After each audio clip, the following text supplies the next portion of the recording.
You're listening to Win the Day with James Whittaker. What we do in life echoes in eternity.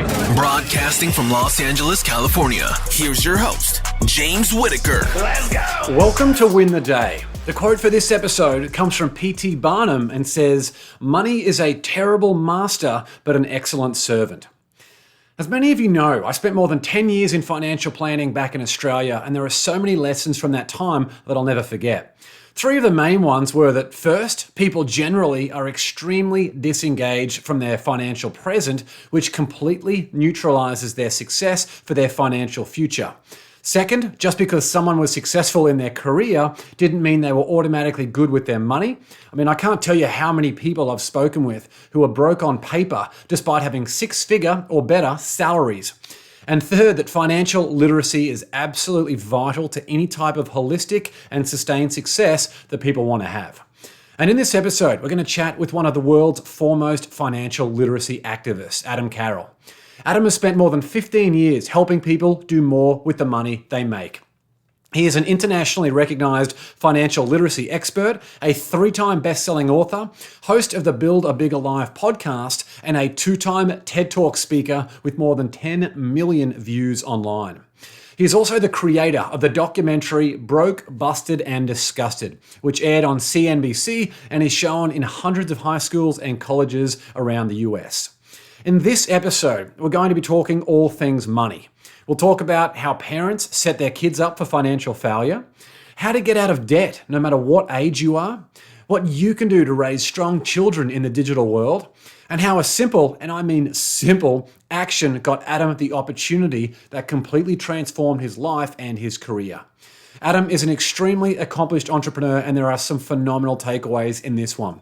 Let's win the day with Adam Carroll.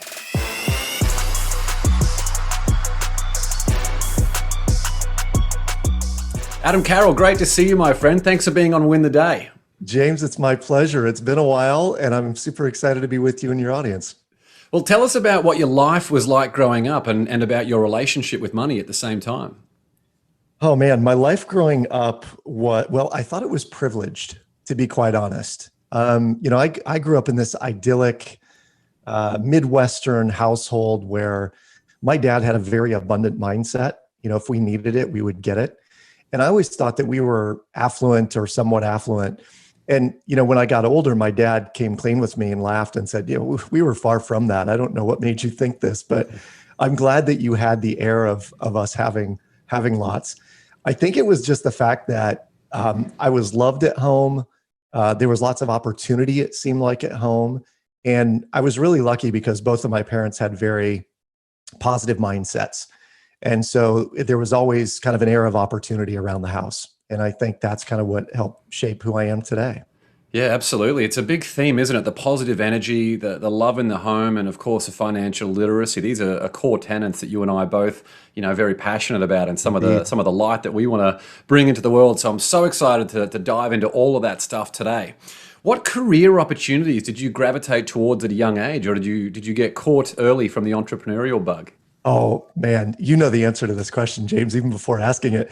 I was an entrepreneur from way, way back. And I'll tell you the very first story. My mom had made a chocolate cake one day, and it was great. And I said, I want to make one. I think I could make one. And she said, well, the recipe is right on the side of this Hershey's Cocoa can. And so I made a cake. It so happened that the neighbor came over that day and was really wowing it up that I had made this cake and how delicious it was. And, maybe she'd like to buy one. Well, in that moment, like I had made the decision, I was going to be a cake baker, And so I went around door to door and I sold 3 chocolate cakes that week. I think I'd made a grand sum total of $17 in profit or something, but I was hooked immediately. And it followed me through my high school and my college years. I mean, I did little things like buying big bulk bags of candy and having that in my locker and then selling them a quarter a piece, at school.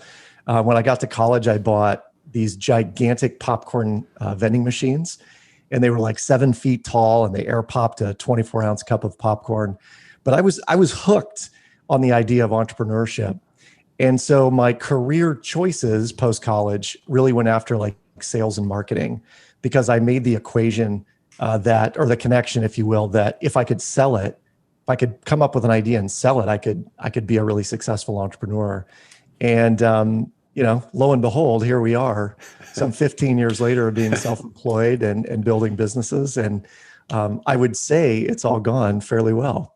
It's hard to go back, isn't it? Once you've had a bit of the entrepreneurial bite, it's certainly the idea of going back seems a little tough. Dude, I am functionally unemployable at this point. I'm convinced of it.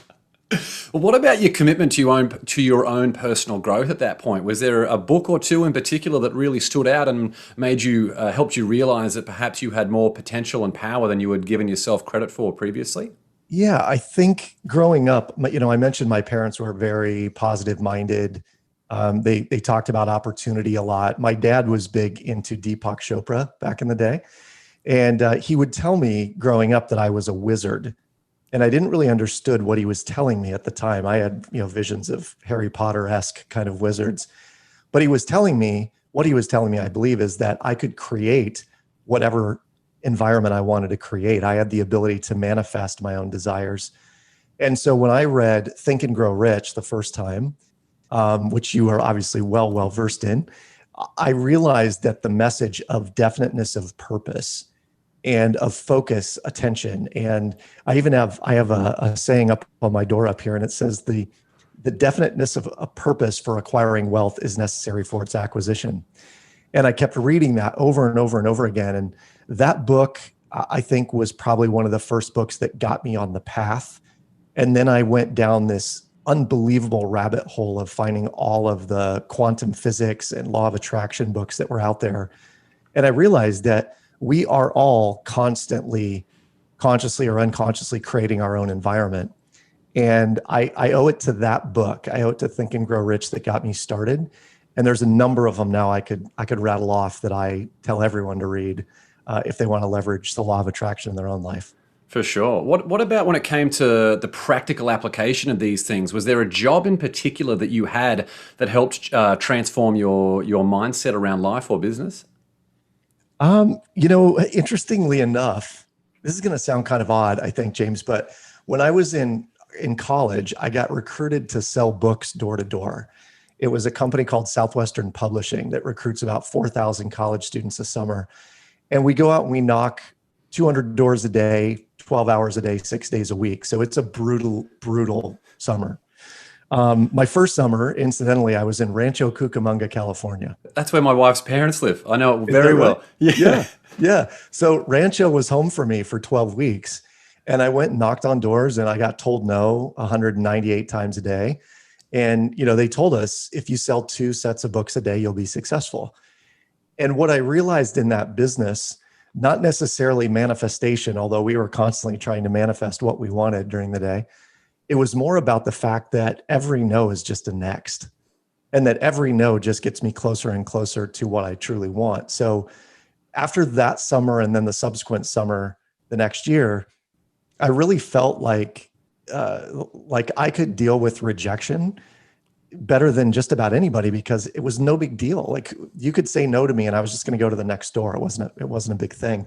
And I think that alone has made me an effective entrepreneur, because when I hear no or I experience failures, it's like, whatever, next. Yeah, it's water off a duck's back. It's funny, out of all the people who I've interviewed, people like Janine Shepherd, who was hit by a truck, and one of the big things for her was even defying medical opinion. When she just said, one of my favorite quotes of hers is when she said, "I just don't listen when someone tells me I can't do something." And that extends to like very well qualified doctors and things who told her, "You will never be able to walk again because you're going to be a paraplegic for the rest of your life." Yes. And she's still doing amazing things today. So cool. Yeah, despite still being classified as a walking paraplegic. So I think that resilience and finding the gift in every adversity and very quickly moving on when there's a door closed in front of you is a phenomenal attribute for anyone to have. What about experiences with money? When did that personal finance first become something on your radar? Given that I was raised in a household that I thought we were affluent or mass affluent, I think was my thought. We would receive a J. Crew catalog in the mail, and I thought, oh, we're obliged to buy something, because it seemed like that's what we did, And then I got to college, and the way that I like to describe it now, when I've gone and spoken on college campuses, is that I was a rich college kid, and I quickly became a broke professional. I was a rich college kid because I was trying to live the same lifestyle that I had grown accustomed to at home, but I was doing it on the pre-approved credit card offer that I got my freshman year that ballooned to like over $8,000 by the time I was a senior. And it was in meeting my future wife, and she, was probably one of the most financially savvy women I'd ever met in my life. She said, "Adam, get rid of your debt or I'm going to get rid of you." And, it was like a shot between the eyes, kind of like, oh my gosh, I think you're speaking truth. You're like, I like this woman. Yeah, that's right. And she and I have built a really incredible life together, using very core philosophies around the mistakes that I made and the lessons learned in the midst of those mistakes, and then going out and teaching other people how to do exactly the same. So, to answer your question, James, I think it was probably near the end of my college career where I started to take a really long, hard look in the mirror at what did I have in debt and what were the mistakes I made that got me there, and realizing real quickly, I didn't want to live that life. I wanted to live one that was free of encumbrances and debts and obligations, and one that was a bigger life, one that had freedom and flexibility and options and choices. So it was from that point forward that I really started to dive in and pursue mastery of money.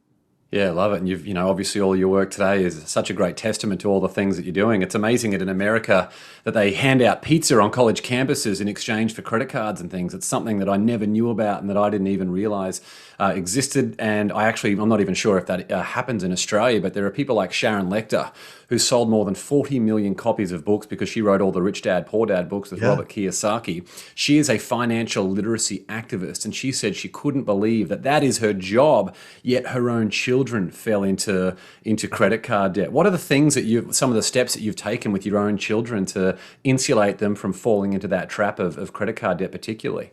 I love this question because I think the experience that I had on college campuses and talking to teenagers helped prepare me to prepare my own children for the same kind of environment. The students that I spoke to that were 18, 19, 20, 21, up to 25 years old, many of them had never made a financial decision on their own before they arrived on the college campus.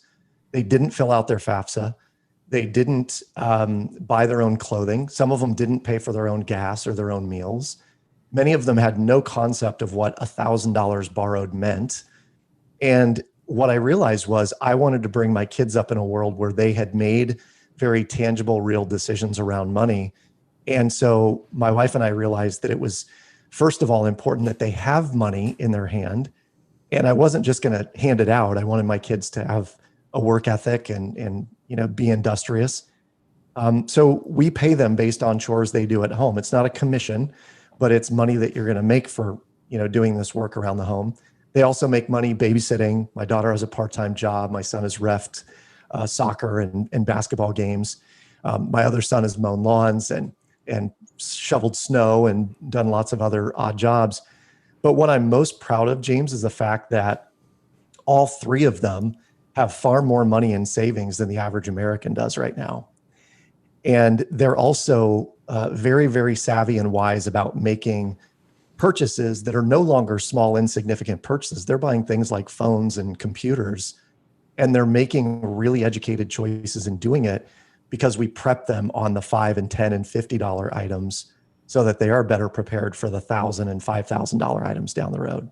Yeah, it's amazing. It's what I wrote about in my book, The Beginner's Guide to Wealth, that it's not necessarily the dollar value, it's the habit that you get into at a young age. So when you get older and have more money at your disposal, you're naturally embedded with those big habits, those good financial habits.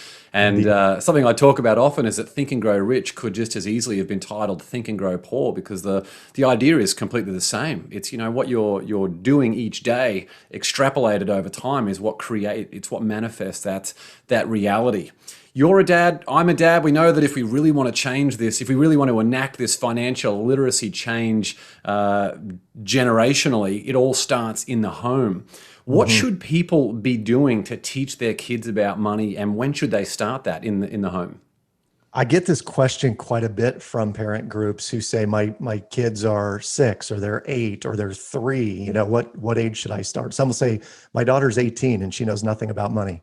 Had that conversation just the other day. Actually, a dad said, I'm sending my daughter off to school. I think we've done a great job. There's just one area that I think we've fallen down. And I said, what is that? He said, well, she knows nothing about money.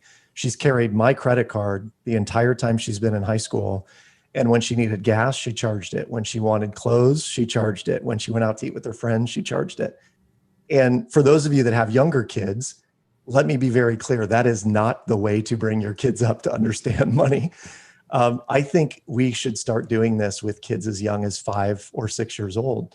And the way that we did it with our kids, which I think worked, was number one, we did give them an allowance. And the reason that we wanted to give them that based on the work or the chores they did at home was they need to have some tangible amount of money in their hands while it's still real and tangible.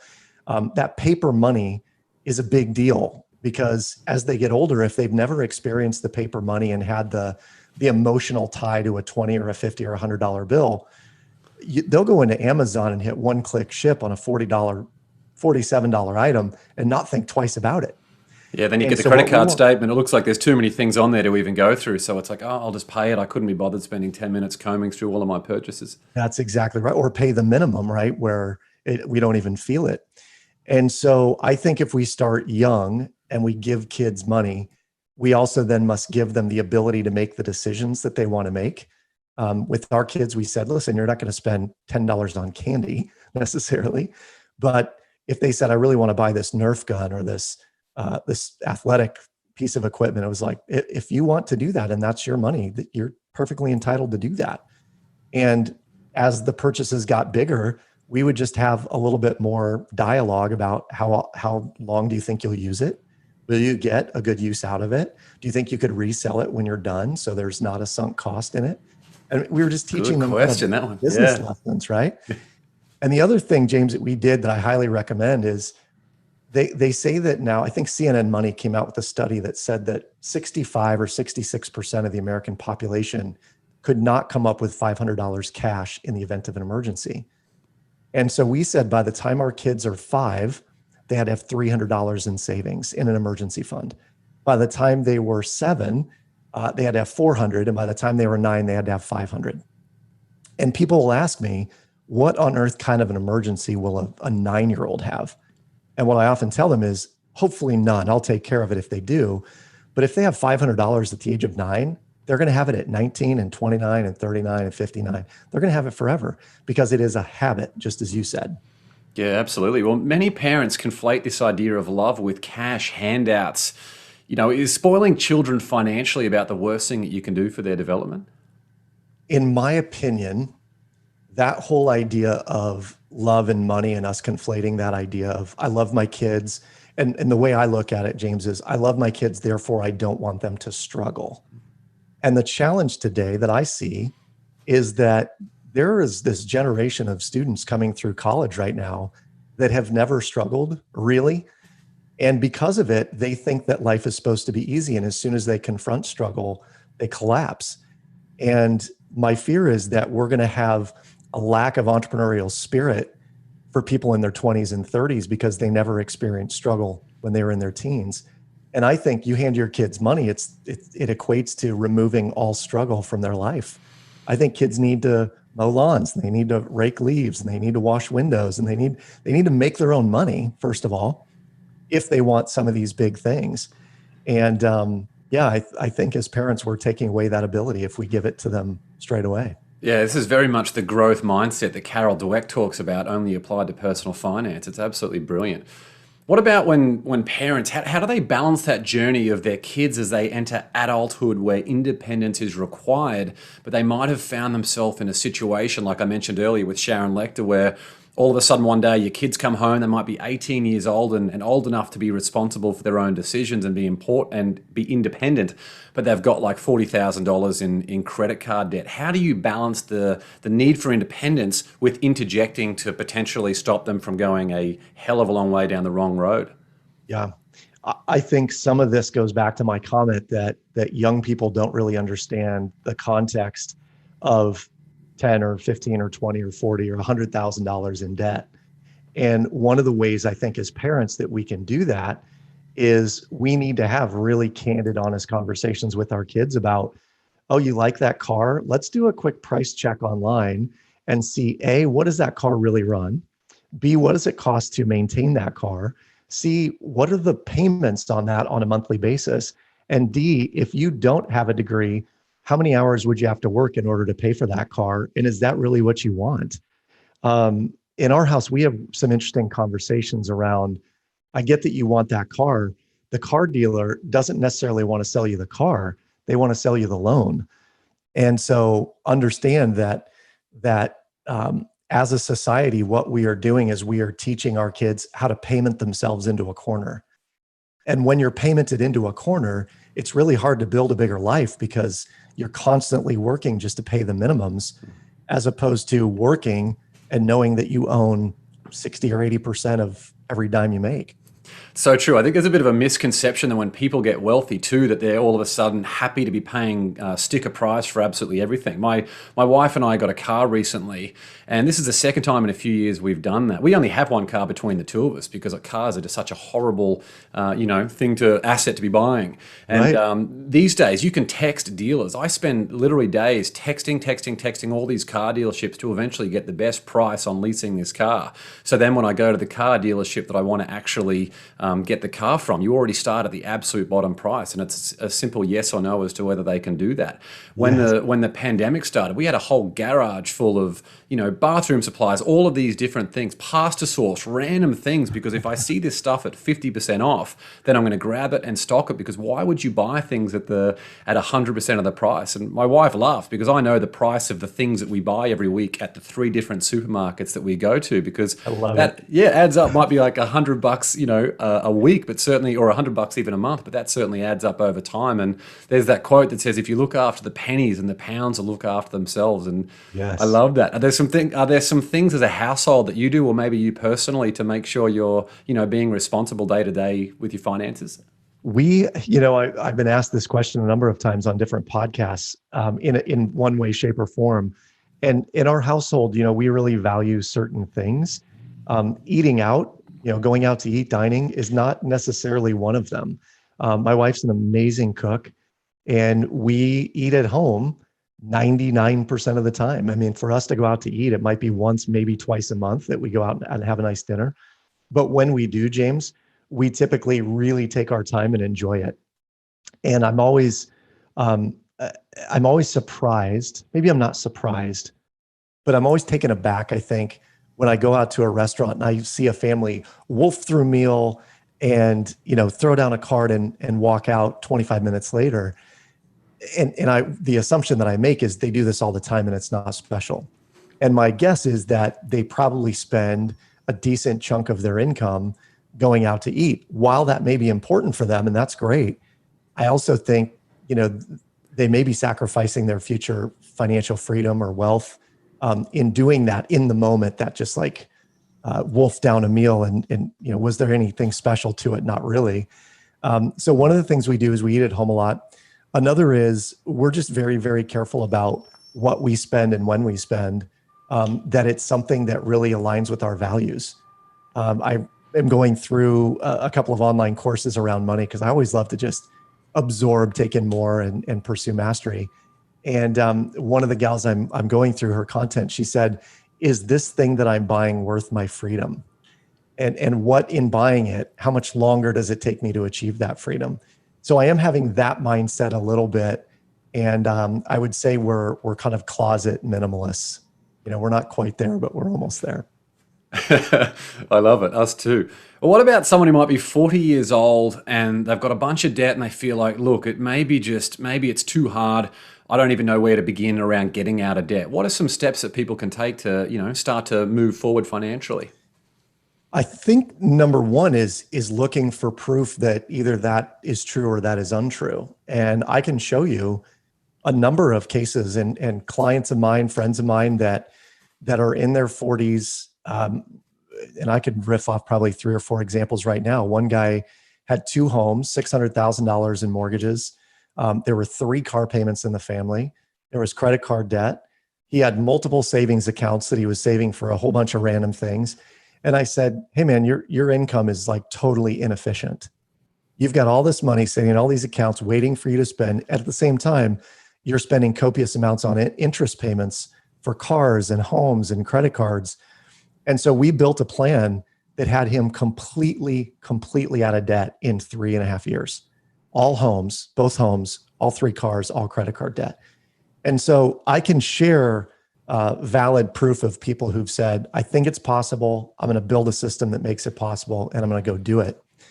And I think for those that are in their 40s and you're faced with a mountain of debt, and yet you really want financial freedom at some point, know beyond the shadow of a doubt, you are somewhere between 3 and 7 years of having everything paid off. All you have to do is have a little bit of discipline, a little bit of definiteness of purpose, to go back to our conversation earlier. Yeah, it's a great reminder, isn't it? That so many people might feel like, hey, because I made a silly decision years ago, that you can be proactive about getting on the front foot about taking care of some of those things. They don't need to haunt you forever. In my experience working in financial planning for more than 10 years, I was astounded at how many people, doctors, lawyers, these are people who had very successful careers, but they knew nothing about money. And Right. other people who just so detached from any relationship with money, this is something we need to, this is almost cliche at this point, but we need to teach this stuff in schools. How do we teach kids or how do we change the education system to start helping people become more responsible about finances? I believe in the US, correct me if I'm wrong, but things are managed at a state level, aren't they, from the curriculum rather than nationally? They are. And I will say that more and more schools today are offering financial education as part of the curriculum. It's still not enough. In our state alone, they spent 2 full days, arguing, negotiating, coming up with what the definition of financial literacy was. And my mentality was, if you spent 2 days doing that, it's the wrong people in the room defining what financial literacy is. What's that quote? Is it, if you want something done, give it to a busy person? Yes, indeed. And not to a committee, and definitely not to legislators. That's right. I think for us to change things, it goes back to what I talked about in my TED Talk, which was that money is largely an illusion today. It's not real. It's zeros and ones, it's bits and bytes. Of the $4 trillion circulating the globe on a daily basis, only 2% of that money is in cash, coin, or currency. And yet we are freely passing money about to and from each other through Venmo and Zelle and all these other online apps. But if that's all kids know, the money never really feels real. So they get a credit card and they're like, cool, I have $1,000 to spend, when they can barely afford the $28 minimum payment that comes along with it. Yeah, they need that real world experience. And that brings us into your amazing TED Talk, which is seriously one of the best things I've ever seen. It's brilliant. London Business School, more than 10 million views between the TED, the TED Talk page and on YouTube. So well done for such an amazing presentation. Before we talk about the content of that awesome talk, how did you put yourself in a position to be able to get a TED Talk in the first place? Well, I really appreciate the question, because this is a fun little walk down memory lane for me in terms of how things happen. And going back to even the conversation my dad and I had about me being a wizard, I kind of feel like it was manifested. And the way it manifested was, I had been speaking professionally for some time, James. So I knew that I had chops, and my career had progressed to a point where I had done, local groups, I had done associations, I was on college campuses all across the country. I started getting some international nods. And a friend of mine said, "What's next for you?" And I told him, I really feel like there's a TED Talk in what I'm doing, and I want to go deliver a TED Talk. And so we brainstormed what that would look like. And what we came up with was, at the very bottom of my signature line on my email, I had a solid double dash line. And in big, bold red letters, it said, "My dream is to someday grace the TED stage." And then just below that, it said, "If you know someone who could help me make that possible, I would be forever in your debt. A simple introduction would suffice." And I put it at the bottom of my email signature line, and I just left it. And over the course of maybe 2 or 3 months of sending out emails, I'm sure thousands of people saw the message. And I ended up getting an email one day from a gentleman named Aaron, who had been a student at the University of Wisconsin, Milwaukee. And he said, "Adam, I'm on the curation team of this TEDx event, and you were the first person I thought of." So I went and I did my first TEDx event in the States, in Wisconsin. It was a great experience. I come home kind of riding this high of having accomplished my goal of a TED Talk. And not 2 weeks later, James, I got another email, this time from a woman named Sarah Durlacher, who's a dear friend of mine. And she said, Adam, I'm on the curation team for a TEDx event at the London Business School. You were the first person I thought of. And so that's how it materialized. Again, it kind of felt like I'd manifested it. It's amazing when people who don't even know what they want and don't even take the steps to put it out there in the world, and people might think that's a little bit airy-fairy. I mean, adding something to your email signature got you more than 10 million views online and has completely changed the trajectory of your career and the impact that you can have on the world. For people who don't even take that first step to think about what they want, and then that second step of saying, how can I create those circumstances? For anyone listening to this podcast or watching that video, Adam actually told me that story privately a couple of years ago. I've never forgotten about it. And I have mentioned that on stages all around the world. It's such a brilliant, brilliant thing to do, because a lot of people might say, hey, I want to be a TED Talk, I want to speak on a TEDx stage, but they don't know how to go about it, or perhaps it's just not for them. It's reserved for a lucky few. So thank you so much for sharing that. I think it's a wonderful story. So now with this TED Talk, there's obviously some amazing lessons from what you shared. Thus the reason for the more than 10 million views. It's called What Playing Monopoly with Real Money Taught Me About My Kids and Humanity. And it's an incredible perspective. So don't give too much away, because I want everyone to go and watch it afterwards. But where did the inspiration for that topic come from? Well, one day, we're a game playing family, as I mentioned in the talk, and we love to play ball games, board games, dice games, card games. But my kids love to play Monopoly, as many kids do. And one day I was noticing that the game was either really rushed or really slow, depending on how my kids decided they wanted to play, whether or not they were watching TV. The money is kind of being shuffled along. And, at this point, the money are like crumpled up, sweaty-handed bits of paper, right? And I thought, I wonder if the game would play differently if it were real money. And in the back of my mind at the time, James, I'd come off of a tour of college campuses where I'd met a number of students who were making these very dramatic decisions around money, and not small amounts. I mean, they were borrowing $80,000, $100,000. And I thought, I think it's because the money isn't real that this is part of the issue.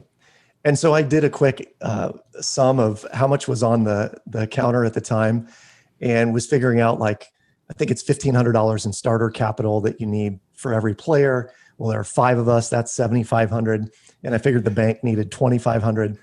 So I went to my credit union on a Friday and I said, I need $9,990 in these denominations of bills in order to play this cash game of Monopoly. And so the idea, I would love to say, was like this flash of brilliance. It really was observing my children and observing teenagers and early 20-somethings with money, and putting the two together and saying, I think there's a disconnect and I want to figure out how to connect the dots. I love it. It's so good. So everyone's got to go and check out that TED Talk. You mentioned something earlier about, in Australia, we call it pocket money. Over here, you call it, a regular allowance for children. Is it important for you that any time money is given to kids, that there's some type of exchange of sacrifice or something like that for any money to be given? Aside from obviously birthdays or Christmas and things like that, special occasions? I think it's important to do, and I'll tell you how I reconcile that. There are a number of people, Dave Ramsey being one of them, and I'm sure Susie Orman kind of shares this mindset, that kids should be paid allowance, or should be paid commission for chores done. That it's effectively like, you're selling me on this job and I'm going to pay you this commission. The challenge is that you will at some point likely experience this, or you may have been a kid like this, that no matter how much money your parents had offered you to clean the toilet, you wouldn't have done it, right? And the thing with my kids is I didn't want them to be able to say, I'm not going to do that. I don't care how much it is. Because the reality is that there is no job beneath you, particularly in making the house run. So if it's cleaning the toilet, that's what it is. If it's sweeping out the garage, that's part of the job. And so I wanted to tie the allowance to whatever the jobs were around the house. And the only way that they would get it is if they completed the job. in my mind, what it also tied together was you're not going to go get a job, a part-time job, and assume that they're going to pay you and not show up. You have to show up to work. You have to do the gig in order to get the money. The same is true here. So we did that for quite a while. And candidly, speaking very honestly about it, we've since stopped the allowance program for the most part because our kids do such an effective job of saving and investing and making money that it doesn't really feel like they need the money from us. What we've shifted that to is building what I would like to call a generational wealth plan, where we are building a program for our kids, much like the Rockefellers did, that by the time they get out of college, there will be an amount of money, a small bank for them to leverage, to borrow from, to buy real estate, pay down debt, whatever it may be. So that's where that money has shifted to. Yeah, I love it. You're teaching them about the value of a dollar, about the value of hard work and responsibility and a whole bunch of other things aside from just the dollar amount. Well, my daughter is 18 months old. She loves Baby Shark, which you're probably very familiar with, as I'm sure everyone who's a parent is familiar with this Baby Shark song. And every day I take her for a walk around the neighborhood and she says doo-doo, as in like she wants me to sing the Baby Shark song over and over again. So the moment it's finished, she says doo-doo. It finishes again, she says doo-doo. Occasionally she mixes it up with Baa because she wants Baa Black Sheep. She's extremely convincing. It's impossible for the most part to say no. As she gets older, that's going to extend to things like mobile phones, where she wants to watch the video of that. I can see that where that is going to eventually be a transition where it goes into things like shops where they say, I want that tennis racket or whatever it might be, that toy that's on the shelf. At what age do you start? Because obviously the things that we're talking about here, it's not necessarily money. We're talking about ways that spoiling kids can happen just from giving them things. Now, me singing a song for 45 minutes, which I don't mind, my voice starts to go at the end, but it makes her very, very happy. So I'm happy to do it. At what stage do you start saying no to these things? And is there a way to say no responsibly that maintains the peace and happiness? And I wanted to ask this question because I feel like there are a lot of parents out there who they know that their kids are just the ultimate salespeople. So yes. I get it. Particularly for those young kids, right? You go into a Target or to a toy store. I want, can I have this? And the natural reaction for a young child, especially, is to cry if they don't get it. And, I've talked to parents before in large groups where they'll say, my kid just has this utter meltdown. And logically, and I was taught this by a child psychologist, they said, when a baby was hungry as a baby, it cried and it was fed. When the baby was cold, it cried and it was fed. When the baby was wet, it cried and it was changed. So very naturally, they equate, if I want something, I just need to cry and then I'll get it. And as parents, we start to give in to that rationale, whether they're 3 or they're 13 at Target. And so what I tell parents is when you implement the allowance program, and let's say you implement it at 5 years old, and the deal is the kid is going to get $5 a week. Well, that may seem like a lot to some families. And it may be, you may need to ratchet that down a little bit. But if it is $5 a week and we go into Target and they see a stuffed animal or some gadget they want to buy, there is a lesson to be taught there where we say, well, let's look at how much it is. Okay, well, it's $18.99. How much do you have? I have 10. Okay, so if you got $5 every week, then you need 10 more dollars. That's 2 more weeks. And then we can come back and get that thing. And what a lot of parents will do, James, erroneously, is they'll say, listen, I'll get it and then you can pay me back. But what we're doing is we're teaching instant gratification. Yeah, validating that instant gratification. 100%. And this is probably hard for me to even say, but I've seen my sister do this with her teenage son. He wants a new computer. They bought it for him, but he's going to pay them back by mowing the lawn for the next 2 years. I'm like, it doesn't work that way. Not in our house. If they want it, they got to work for it, save money. Like we don't do stuff on credit. It's not the First National Bank of mom and dad, because that one's too easy to default on. And once they default on that bank, they're going to default on the next several banks that they're a part of. So, I think that the way you bring up a child to learn delayed gratification and understand the value of money is you put money in their hand and you let them make decisions of their own accord and also feel the repercussions of that. If you as a parent don't think they should buy that $20 item, but they have $20 and they want to spend it, that's their call. And it's a really hard lesson to learn if they get home and it breaks, or they get home and they're like, I just don't like it, I want to take it back. You can't do that in some cases. So I love it. So even things like your emergency savings account and the weekly allowance or monthly allowance, whatever that might be, it's important that it's physical money rather than them seeing digital, numbers on a computer screen. 100%. And on that note, when we hand it to them, our policy was 10% goes to saving, 10% goes to investing, 10% goes to giving, 70% was theirs to keep. And then we had what I called a family 401k program. So if you put money in investing, I would match it up to $25 a month. So my middle son, who's a very savvy one, every month had $25 in his invest jar. And the rest would say, well, I'm putting some in savings, or I'm gonna spend the rest of this. But my middle son knew every month Dad's going to give me $25 if I put $25 in here. So again, my goal was to reward that behavior. Yeah, I love it. That's so good. So good. There's a lot of gold that Adam Carroll is dropping in this episode. One question I want to ask you before we get into the Win the Day rocket round. What's your favorite thing to spend money on?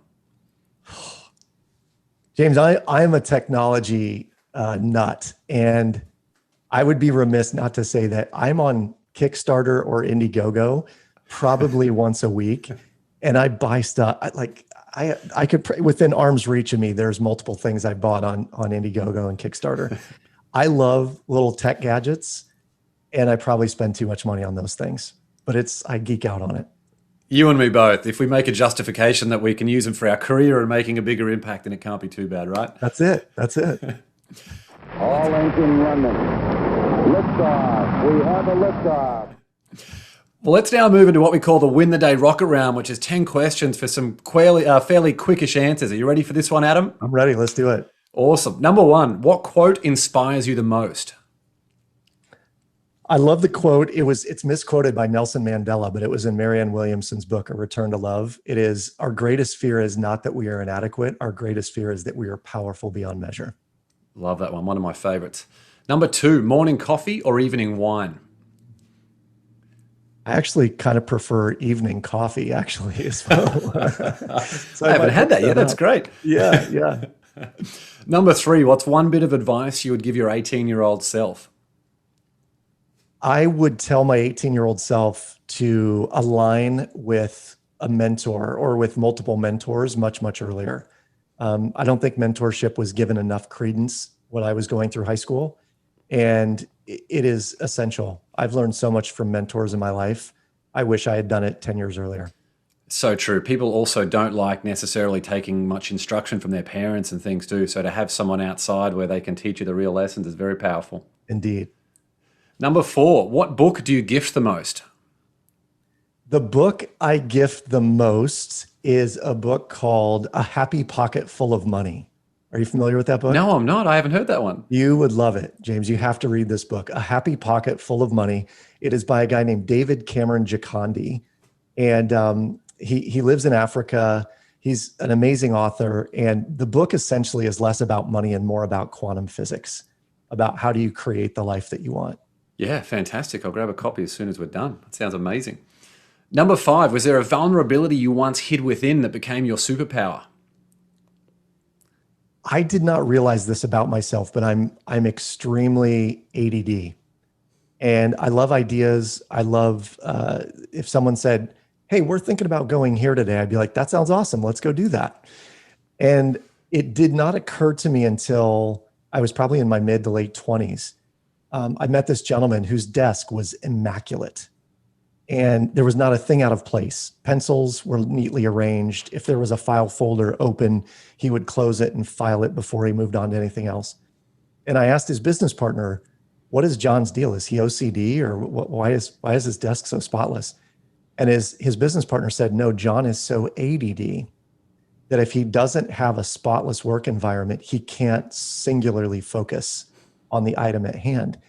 And while you would not know it if you looked at my desk right now, James, typically for me, I've realized that my ADD is a skill, but only when I can zero in my focus to one thing. And when I can really, really zero in, I can get a tremendous amount done in 90 minutes. But that weakness, to unlock my superpower, it requires that I have alpha wave music in my ears.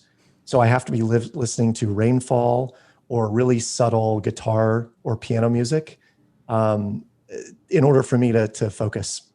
Yeah, I love it. What a great lesson. Yeah, awesome.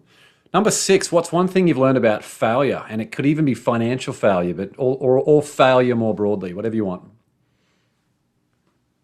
My business partner and I, currently, we have this philosophy that we fail fast and we fail often. And I think what I learned about failure early on in all the entrepreneurial ventures that I've done is that failure is not permanent, that failure is actually a stepping stone. And every single failure that I've had, I've gleaned something out of the failure that I plugged into the next business that made it successful. So failure for me is just that. It's a stepping stone. It's not final. Yeah, such a great lesson. Number 7, if you could sit on a park bench and have a conversation with someone alive or dead, who would it be? I've thought long and hard about this question because I consider myself to be an idea guy. And I think Thomas Edison was one of the most brilliant ideators the world has ever known. And so I would love to sit with him and pick his brain on how did these things come up, or even just to watch him work, I think would have been fascinating. Yeah, absolutely. Number 8, what tool or resource best helps you run your life or your business? This may sound really odd, but it's a walkie-talkie app called Voxer. I haven't heard of Voxer for years. Yeah, I didn't even know it was still around. Tell me about it. It is. So what this does for me and my partners, my business, James, is that email is the bane of my existence. I can't stand email. It's a constant and never-ending stream of random things. And in most businesses today, there's thousands of emails that are created, and some of them are just really simple questions that just need a quick answer. So the way we use Voxer is we might open up the Voxer app in our phone and just say, hey, where are we at on the proposal for Hubble Group? And someone else is going to buzz back, it's in progress, it'll be done tomorrow. And that's it. So it saves us from having to create email. It saves us from having to put something in Asana or Slack. It's just a really quick soundbite, kind of walkie-talkie, leave a message and get back. So at the end of every day, or typically twice a day, I'll respond to all the Voxers in the moment. And we're super productive because of Voxer. And for me, that's the answer. Gee, I hear you on email and even Slack. Like we've moved to doing a lot of stuff on Slack, but it's just, you reach that point when things are going well and you just get bombarded by notifications. But my business partner, he just refuses to use email because it's just so draining. I'm better than him at email, but I'm reaching that point now where it's just, it's like everyone you send out, you get a little bit of instant relief, but then, one email out might lead to 3 or 4 or 5 emails back. Well, and to add to that, I think we need to be teaching email etiquette, which limits the production and consumption of email. So this back and forth of, does this work for you? And drop me a line of what place we should meet. No, 10:30 at Panera on University, unless I hear from you otherwise. See you then. Just stop the email on the last one. And then the rules and regulations around things like Voxer or Asana, I think organizations could do really well to set up very specific expectations of when one or the other is used, so that we can limit the amount of email and there's not this constant back and forth. In our world, Asana and Voxer are the two services we use, and we use religiously. Love it. Number 9, share one thing on your bucket list. I want to do a dude cruise where like 5 to 10 buddies of mine. You'd be an amazing compatriot on this, so maybe you can come with us on this, James. I'm in. We'll get Greg and we'll get all the gents, all the blokes on. But I want to go on a catamaran and just go out on the open sea for like 5 or 6 days, and just do sail and brainstorm and laugh and drink and eat, have fun. I want to do that. It will happen in the next couple of years. Yeah, I love it, and hopefully leave mobile phones behind. Even as a parent, I'm quickly learning that that's just obviously it's a very powerful device for business, but I mean it's just so distracting. And Yes. and I teach this stuff. I don't know how bad you are with your phone, but it's frustrating for me when I teach productivity and financial literacy and high performance and things like that. You feel that lure to your mobile phone, and it's just soul destroying. So, yeah, horrible. Have you watched the Social Dilemma yet on Netflix? Halfway through it, we got to check out the back half. I love the first half, and everyone's talking about it. What was your take? It created a very interesting dialogue at home because my daughter is just an Instagram surfer, and she used to do it on Snapchat until one day I said, I want you to add up how many streaks you have, how many people you're snapping, how much time you're spending on it. Now put a dollar figure on that. If I paid you this, would you stop? Yeah. I said, if you had to pay, would you stop? Yeah. I said, then stop, because it's not worth it. And I'm not going to pay you for it. And you're not going to, pay to do it. Just stop. It's not worth the time or effort. But there is this, the dopamine rush, I think, that cell phones give us. It's this really false, it's like a boredom solution. And a friend of mine used to call things like that mental chewing gum. It's like we've lost the inability to think and be bored. So we just resort to mental chewing gum. God, it's so true. Even when you see 7 and 8 and 9-year-old kids who are creating social media accounts and adding in hashtags where they're demanding more followers and things, it just kills me that people that young are so focused on the audience that they're building. And I mean, it's I think it would be very tough actually to grow up in 2020 and 2021 where pretty much everything that you do is online and tracked, and they've already created this snapshot of who you are, and No doubt. Yeah, which means the role of parents and all the things that we've spoken about in this episode is more important than ever. Indeed. Final question. What's one thing you do to win the day? This is a hard question to answer. The one thing I do, and it's more like a conglomeration of things, is the morning ritual. And the morning ritual for me really starts with a night's sleep that is similar almost every single night. So I learned once, James, that we sleep in circadian rhythms. Every 90 minutes, we go through a circadian rhythm. And so that realistically what we should be sleeping is some number of circadian rhythms a night. So it could be 6 hours, could be 7.5 hours, could be 9 hours, could be 10.5 hours if you really need sleep. For me, I know that 7.5 hours is my ideal night's sleep. So if I go to bed at 9:30 or 10, I'm getting up at 5 or 5:30 every single morning. And I'm to the point now where if I know that if I go to bed at 10, I'll wake up at 5:28, 5:29, and I bound out of bed. First thing I do is drink a glass of water and stretch and do a little bit of yoga or exercise. And that just starts the day for me the right way. And then it's followed by a little bit of journaling or morning pages if you follow the writer's way. And then scheduling my day. So looking at my schedule, and then I take a shower, get ready, have breakfast with the kids. But it's all very sequential. And my business partner and I have this theory that if you win the first hour of the day, you win the rest of the day. And so our first hour is orchestrated and scripted to an extent that just makes us feel good. Yeah, so important. Have you tried cold showers yet?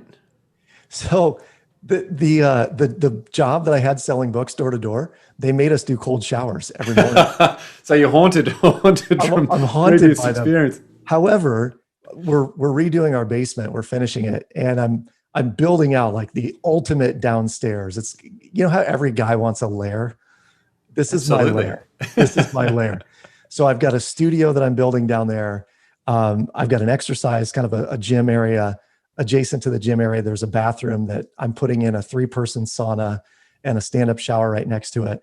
So my morning routine, once this is done here in the next few weeks, will be go downstairs, exercise, sit in the sauna, meditate, take a cold shower, get ready, and then go into the studio and work. So I'm jacked about that. So it sounds weird to be excited for cold showers, but I'm super excited by it.